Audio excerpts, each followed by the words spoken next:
भारत गौरव आचार्य श्री पुलक सागर जी गुरुदेव के प्रवचन और धार्मिक कार्यक्रम देखने एवं सुनने के लिए जिन शरणम मीडिया चैनल को अभी सब्सक्राइब करें और बेल आइकॉन पर क्लिक जरूर करें। रावण, तुम्हारी पराजय का कारण क्या है? रावण ने कहा कि लक्ष्मण, मेरी हार का कारण पूछते हो। ये मत सोचना कि राम बहुत बड़े योद्धा हैं, जाकर के राम से कहना रावण हार कर भी जीता है और तुम जीत कर भी हारे हो। लंकेश, अभी भी अहम की भाषा नहीं जा रही है। नहीं लक्ष्मण, मैंने अपने जीते जी राम को लंका में प्रवेश नहीं करने दिया। तो जाओ राम से कहना मैं तुम्हारे जीते जी तुम्हारे बैकुंठ में जा रहा हूं और आप मुझे नहीं रोक पाएंगे। और जहां तक तुमने पूछा है कि मेरी पराजय का कारण क्या है, मेरी पराजय का कोई कारण नहीं। मुझ में शक्ति नहीं थी इसलिए मैं नहीं हारा हूं, या राम बहुत शक्तिशाली हैं इसलिए राम नहीं जीते हैं। बस एक ही गलती मुझसे हो गई। बोले क्या? बोले राम अपने दम पे नहीं जीते और मैं अपने दम पे नहीं हारा हूं। तो हुआ क्या है? बोले हुआ ये है कि मेरी पराजय का कारण तुम हो लक्ष्मण। मैं? हां। और राम की जीत का कारण तुम हो। राम के पास लक्ष्मण जैसा भाई था और मेरे पास विभीषण जैसा भाई था। मेरी हार का कारण मेरा भाई है और राम की जीत का कारण उनका भाई है। ये दो भाइयों की लड़ाई थी। मेरे पास यदि तुम्हारे जैसा भाई होता तो आज ये रावण परास्त नहीं होता, और राम के पास यदि विभीषण जैसा भाई होता तो राम के भाग्य में कभी जीत नहीं। भाई के कारण मैं हारा हूं, ध्यान रखना। मैं अपने कारण नहीं हारा हूं। एक भाई ने मुझे हराया है और एक भाई ने राम को जिताया है। लक्ष्मण ने कहा कि रावण, विभीषण ने तो धर्म का साथ दिया है, विभीषण ने तो अन्याय को छोड़ा है, उन्होंने भाई को नहीं छोड़ा है। बता, मालूम है रावण ने इतनी बढ़िया बात बोली कि मैं जानता हूं कि विभीषण धर्मात्मा है, मैं जानता हूं कि विभीषण ने सत्य का साथ दिया है, मेरा साथ छोड़ा है। लेकिन मैं ये भी जानता हूं लक्ष्मण, विभीषण कितना भी राम के साथ खड़ा हो जाए, कितने भी सत्य के मार्ग पे लग जाए, लेकिन एक बात याद रखना, धर्म और प्रेम होना अलग बात है और भ्रात द्रोह होना अलग बात हुआ करती है। और जब भी कलयुग में दुनिया याद करेगी तो विभीषण को धर्मात्मा नहीं, घर का भेदी लंका ढाए कह करके याद करेगी। विभीषण कुल कलंक के नाम से जाना जाएगा, कुल विभीषण भ्रात द्रोही के नाम से जाना जाएगा। और एक बात याद रखना, कितना भी विभीषण धर्मात्मा हो जाए, कलयुग में कितने भी पाप बढ़ जाएं, हर व्यक्ति, कोई भी माता पिता अपने बच्चे का नाम विभीषण रखने को तैयार नहीं होगा। विभीषण नाम गाली बन जाएगा। विभीषण एक कुल कलंक है। ध्यान रखना, जब भी कुल कलंकियों की बात आती है तो सबसे पहले विभीषण का नाम याद किया जाता है। ध्यान रखना, एक भाई जब दूसरे भाई से नफरत करता है तो ये नहीं कहता कि तू भरत है, तू लक्ष्मण है, वो कहता है अरे कुलद्रोही, तू तो विभीषण की तरह मेरे घर में कितना भी धर्म कर लो, कितना भी पूजा पाठ कर लो, भाई की भाई से दुश्मनी होगी, वो धर्मात्मा का दर्जा कभी प्राप्त नहीं। एक बात बताऊं मैं आपको, कभी भी अपनी जिंदगी में सबको नाराज करना, देवियों सबसे झगड़ा करवा देना, भाई से मत करवाना। ध्यान रखना, भाई भुजा है, ताकत है, शक्ति है, खून है। मालूम है ना तुम्हें, भाई को भाई से नाराज मत करना। रावण ने विभीषण को नाराज किया, रिजल्ट क्या आया? बोलो, लंका तबाही हुई, बर्बाद हुई। एक लखपूत सवा लख नाती, तह रावण घर दिया ना। एक भाई को नाराज किया, ध्यान रखना, सोचना है आपने। बाली ने सुग्रीव को नाराज किया, क्या परिणाम हुआ? मार दिया गया बेमौत छल से, ध्यान रखिए। मान्यवर, कमठ और पारसनाथ भी कभी भाई भाई थे। 10 भव पहले पारसनाथ ने कमठ को नाराज किया, 10 भव तक भाई ने उसे सताया, ध्यान रखिए।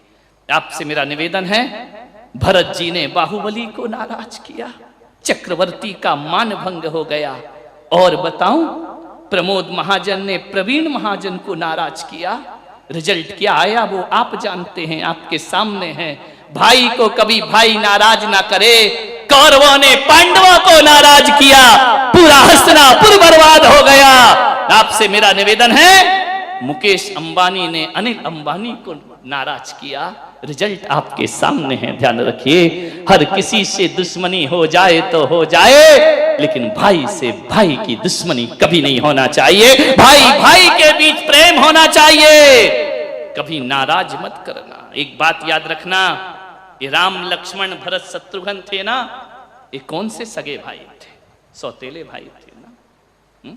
इनकी माताएं अलग अलग थी ना, विचार करिए आप।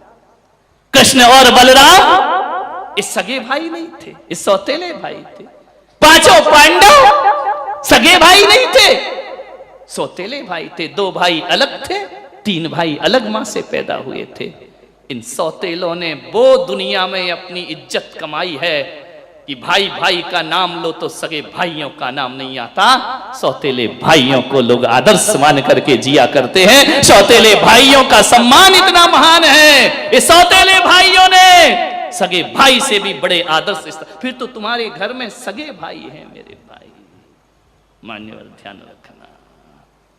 मालूम है, एक कहानी मुझे याद आ रही है, घटना। राम को वनवास हुआ, कब हुआ? राम को वनवास कब हुआ? शादी के पहले या शादी के बाद? सब लफड़े ही तभी से शुरू होता है, क्या करें हम, ध्यान रखें। राम को वनवास शादी के बाद, भरत बाहुबली में लड़ाई शादी के बाद। ध्यान रखिए, कोई नहीं है शादी के पहले जो झगड़े हों। कब लड़े हैं सब? तुम्हारे घर में बंटवारा कब होता है? बोलो।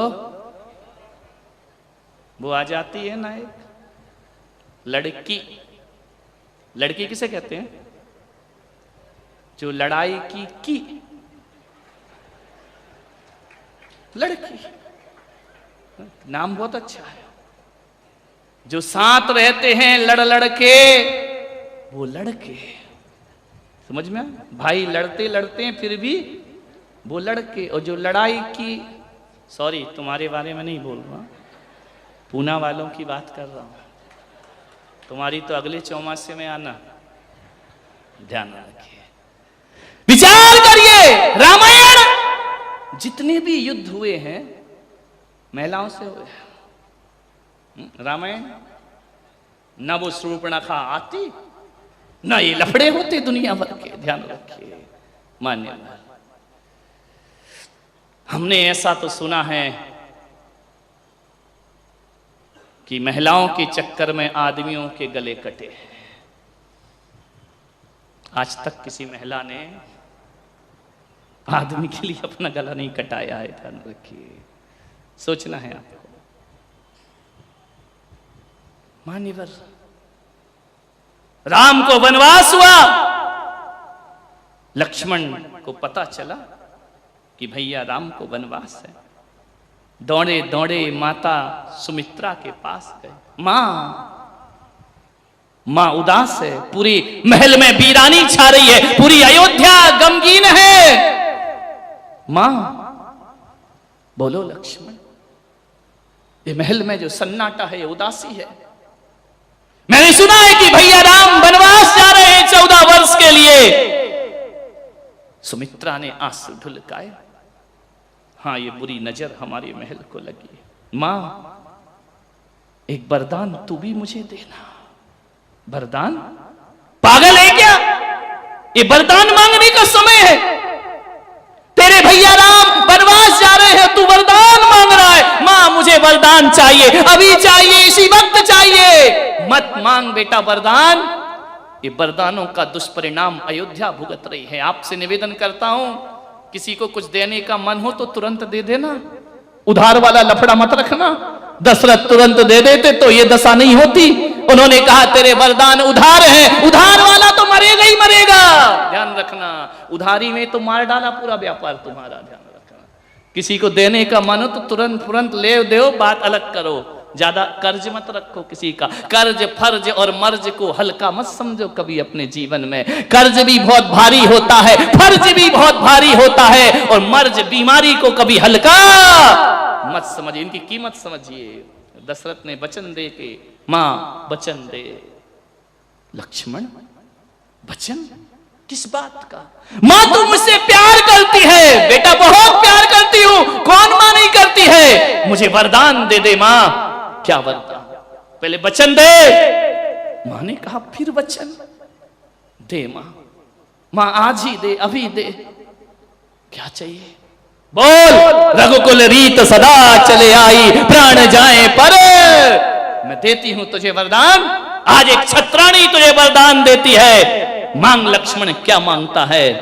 लक्ष्मण ने सुमित्रा के पैर पकड़े और कहा कि मां मुझे राम के साथ जाने का आदेश प्रदान कर दे। मैं 14 वर्ष अपने भैया के साथ बिताऊंगा। मैं इन महलों में नहीं रह सकता हूं, मैं भैया के बिना जीवित नहीं रह सकता हूं। मैं भाई के साथ 14 वर्ष के लिए वनवास जाऊंगा। मुझे दे दे वचन, मुझे आशीर्वाद प्रदान कर। सुमित्रा ने देखा कि मेरी कोख से जन्मा बच्चा ये कह रहा है कि भैया राम के साथ 14 वर्ष को वनवास जाऊंगा। और मां होती तो क्या करती मालूम है तुम्हें? देवरानी का बच्चा पिटता है ना तो जिठानी दरवाजे बंद कर लेती है। क्या जरूरत है तुम्हें जाने की? जाता है पति तो कहती तुम घर में बैठो, तुम्हें क्या मतलब है जाने से? एक बात बता दो देवियों, देवरानी के बच्चे को बचाने को तुम्हारा पति जाए तो तुम रोकती हो। पीहर में तुम्हारा भाई पिट रहा हो ना तो पति कितना भी रोके तुम बैठ करके पीहर जाने को तैयार हो जाया करती हो। कितना भेद है। सुमित्रा ने देखा कि ये वनवास की आज्ञा मांग रहा है। सुमित्रा ने उठाया लक्ष्मण को, आलिंगनबद्ध किया अपनी बाहुओं में, अजान बाहुओं में भर लिया। मेरे लक्ष्मण, मेरे पुत्र, तू मुझसे क्या वरदान मांग रहा है? मां 14 वर्ष में भैया के साथ वन में रहूंगा, मुझे वनवास दे दे। पिता से मांग, पिता नहीं देंगे, ये तो तेरा हक है मां, तू मुझे वनवास दे दे। कहते हैं सुमित्रा ने गले से लगाया, छाती से लगाया, लक्ष्मण के सिर पर हाथ रखा कि मेरे बेटे आज तूने मेरे दूध की लाज रख ली है। आज तूने एक मां की भावनाओं की कद्र, आज तूने मुझे कहां बिठा दिया? मैं कहां थी और तूने मुझे जगत के लिए आदर्श बना करके रख दिया। जा मेरे बेटे, जंगल में जा, राम के साथ उनकी परछाई बन करके रहना। और एक बात याद रखना मेरे बच्चे, राम जब वृक्ष के नीचे शयन करें, इतने पैर दबाना कि जब तक उनको नींद ना आए तू निद्रा नहीं लेना, निद्रा का त्याग कर देना। जा और भाभी में तू माता सुमित्रा के दर्शन करना। धन्य होती हैं वो नारियां जो अपने बच्चों को इस तरह का ज्ञान प्रदान किया करती हैं। ध्यान रखिए, परिवार को जोड़ने के सूत्र दिया करती हैं। धन्य होती हैं वो देवियां, धन्य होती हैं वो देवी। उन्हें कहा जाता है गृह लक्ष्मी, उन्हें कहा जाता है उस घर की शोभा जो घरों को जोड़ने